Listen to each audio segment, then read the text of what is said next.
सात संगत जी, प्यार से कहना धन निरंकार जी।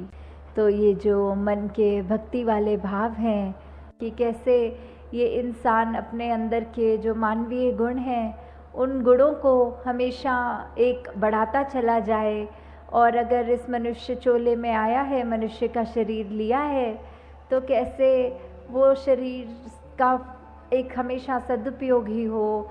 वो मानवीय गुण अगर नहीं है तो होए कैसे। एक इंसान में सिर्फ प्रेम, प्यार, निम्रता, करुणा, दया इत्यादि जो भी अच्छाइयाँ होनी चाहिए, अगर हम मनुष्य बन के आए हैं तो क्या हम में है वो अच्छाइयाँ कि नहीं, इसका हम खुद ही वो सोचें। और किस तरह अपने जीवन में वो लानी है अपने अंदर, वो सत्संग रूप का जो सहारा रहता है, सेवा का, सुमिरन का।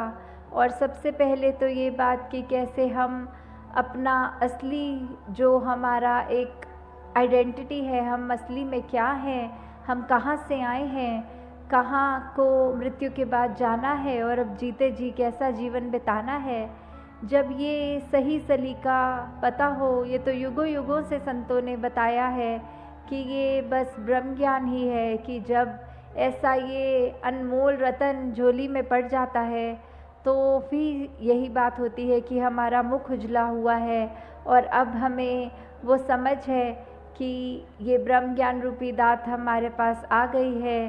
तो कैसे ये जीते जी भी हमारे लिए ये बहुत उपयोगी है, और मृत्यु के बाद यही है जिससे मोक्ष और मुक्ति का जो बात आती है। तो दातार सभी पे कृपा करे कि ऐसे ही सेवा, सुमिरन, सत्संग करते हुए अपना जो इस प्रभु परमात्मा निरंकार पे एतबार है ये एहसास करते हुए जीवन जब बिताएंगे तो हम ऐसे कोई अपने आप को स्थिति में नहीं डालेंगे जिसको हम बाद में सोच के ये कहें कि हमने ऐसा उस पल में कर दिया तो ये हमारा ही नुकसान हुआ है।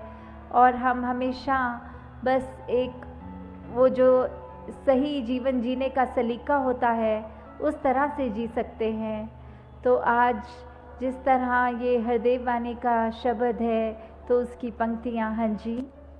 भूखा अगर पड़ोसी है तो तू मिल बांट के खाया कर। तो कैसे हमारे इसमें व्यवहार के अंदर जहाँ अच्छाइयाँ हमें प्रतिदिन और डालनी चाहिए, वहीं दूसरों के हित के लिए कि अगर हमें कोई दिख रहा है कि किसी की स्थिति उस रूप में है कि अगर किसी को किसी चीज़ की आवश्यकता है और वो चीज़ अगर हमारे जीवन में है, चाहे वो कोई वस्तु के रूप में हो या कभी कभी किसी को सिर्फ एक इमोशनली एक मन से सिर्फ एक चाहिए होती है, वो सांत्वना कह लें या जो भी, कि हम अपने मन के रूप में उसको एक तरह से एक राहत दे सकें। चाहे कोई भी रूप हो जीवन में, किसी के पास अगर कोई चीज़ नहीं और हमारे पास वो है तो हम उसको अगर उसके साथ बांटेंगे, अगर हमारे को तो परमात्मा ने ऐसा दिया है कि हमारा ये भंडार भरे हुए हैं, क्योंकि परमात्मा जितना भी देता है हर एक को वो उसके लिए बिल्कुल उतना ही आवश्यक होता है। ये इसी में ही भक्तों ने शुरू से ही अभी तक भी ये शुक्राना किया है कि दातार तूने जो दिया बहुत अच्छा दिया, जो जीवन मेरे लिए बनाया वो बहुत सुंदर बनाया। उसमें फिर अगर चाहे खुद की शरीर की पीड़ा, आर्थिक प्रॉब्लम्स, कुछ भी ऐसा हो, उसमें भी भक्त तो सिर्फ शुक्राना करते हैं कि क्या पता इससे भी बुरा होना हो, प्रभु तूने तो बचा लिया, तूने तो जीवन बहुत ही संवार के आसान कर दिया है। तो ऐसी स्थिति में भी जब हम अपना आराम, अपनी चीज़ें दूसरों के साथ जो हमें और ज़रूरतमंद भी लगते हैं या हमें नहीं भी लगते, फिर भी हमारा किरदार ऐसा बने कि हम दूसरों से चीज़ें जब शेयर करें, एक उस तरह उनको आराम मिले, तो वो जब हम करेंगे, ये मिल बांट के पड़ोसी के साथ जब खाएंगे तो उसका जो एक आनंद हमें मिलेगा वो हमारा जीवन में जो हमको खुशी देगा वो हमें कोई वस्तु नहीं दे सकेगी। वो अपने चरित्र को जैसे जैसे हम निखारेंगे वो हमको एक सेटिस्फैक्शन तभी मिलेगी। हाँ जी। काम तेरा खुद बन जाएगा, काम तू उसके आया कर। तो कैसे किसी के जीवन में हम अगर कोई उसको चाहे मदद रूप कहें, वैसे संत तो सिर्फ सेवा रूप ही करते हैं, वो एक अहंकार का भाव लेके मदद तो करते नहीं। तो ये अर्पित भाव से, एक समर्पण भाव से जब सेवा करते हैं तो ये भी भाव जो होता है कि हमने किसी के काम अगर तभी आना है अगर हमें कोई अपना फ़ायदा दिखे, तो ऐसा नहीं होना चाहिए। हमें पहले यही देखना है कि दूसरे के लिए ही हमने सहूलत करनी है। उससे हमको जो हम कितना काफ़ी अरसे से ये बात हम सुनते भी आए हैं अपने बचपन से ही कि वो बात की कर्म करो और फल की इच्छा ना करो वाली बात की, हम इसलिए ही किसी के साथ अच्छे ना रहें ताकि हमारे को उसके बदले अच्छाई मिले। नहीं, हमारे को अच्छाई मिले बुराई ये हमने नहीं सोचना। हमने दूसरे के काम आना है और उसमें अगर परमात्मा हम पे कृपा करे, ये निरंकार ने जो करी हुई है हमेशा, तो ज़रूर देगा वो, ज़रूर एक अच्छाई चीज़ ही हमको, अच्छी चीज़ ही उसके बदले। पर अगर बात वही हमारी इंटेंशन की है कि हमारी सोच की है, अगर कोई अच्छा कार्य करने से पहले हम समर्पित नहीं हैं, हम यही सोचें कि ये करने से मुझे इसका दुगना फ़ायदा होगा, तो फिर वो कार्य करने का भी कोई पॉइंट नहीं होता। तो यहाँ भाव सिर्फ इन पंक्ति में यही है कि हमने अपना काम हमारा सवरेगा जब दूसरे का भी हम अच्छाई ही उसको देंगे, पर ये बात हमने मन में नहीं आनी देनी कि हमारी अच्छाई हो इसीलिए दूसरे का काम हम करें। हाँ जी। घर पड़ोसी का बचा ले, अपना घर बचाना जो।